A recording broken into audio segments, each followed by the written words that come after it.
सब्जी फिरोख्त करने वाली ये यतीम बच्ची टंट से काम पर रही है। इसके सामने जो सब्जी पड़ी है इसकी मालियत 300 रुपए है।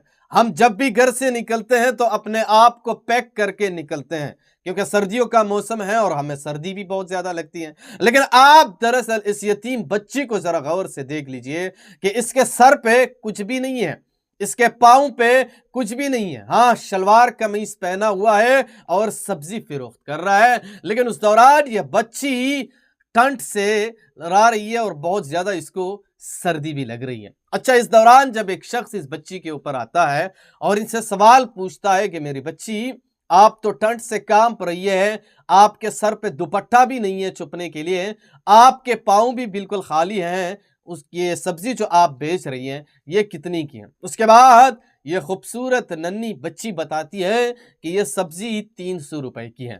उसके बाद ये सामने वाला शख्स दोबारा इनसे सवाल पूछता है कि इनमें आप मुझसे कितना कमा रहे हो? उसके बाद ये बच्ची बताती है कि इनमें से मैं आपसे सिर्फ 40 रुपए कमा रही हूं।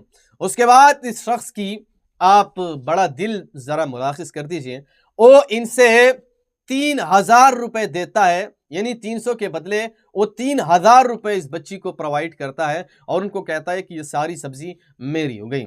उसके बाद उनको कुछ गिफ्ट भी फराहम करता है, कुछ कपड़े भी फराहम करता है, कुछ शूज भी फराहम करता है। और उसके बाद जब यह शख्स आखिरी बार जाने वाला था तो इसने इतना बड़ा काम कर दिया कि इस बच्ची के चेहरे पे बिल्कुल मुकम्मल तौर पर मुस्कुराहट नुमाया हो गई और इस शख्स ने 1 लाख रुपए अपने जेब से निकाल लिए और इस बच्ची को दे दिए और उसको कहा कि इनसे ही आप अपना गुजारा चलाया करो, अगर बाद में पैसे कम हो गए या ख़त्म हो गए तो मैं आपको बाकी पैसे भी दे दूंगा। यानी कहने का मतलब ये है कि अगर बाजारों में आपको कुछ ऐसे बच्चे नजर आते हैं जो कि सामान फिरोख्त करते हैं, यतीम होते हैं, बेसहारा होते हैं, अपने घर के कफील होते हैं, तो उनका ज़रूर ख्याल जो है वो रखो और उनका ख़ास मदद करो और वो जो चीज़ फिरोख्त कर रहे हैं उनसे चीज़ें भी ख़रीद लिया करो। बहरहाल आप इसके ऊपर क्या राय देते हो कमेंट सेक्शन में आपने मुझे ज़रूर बताना है और इस वीडियो को भी आगे शेयर करो जहाँ पे भी वो खुश रहो। अल्लाह।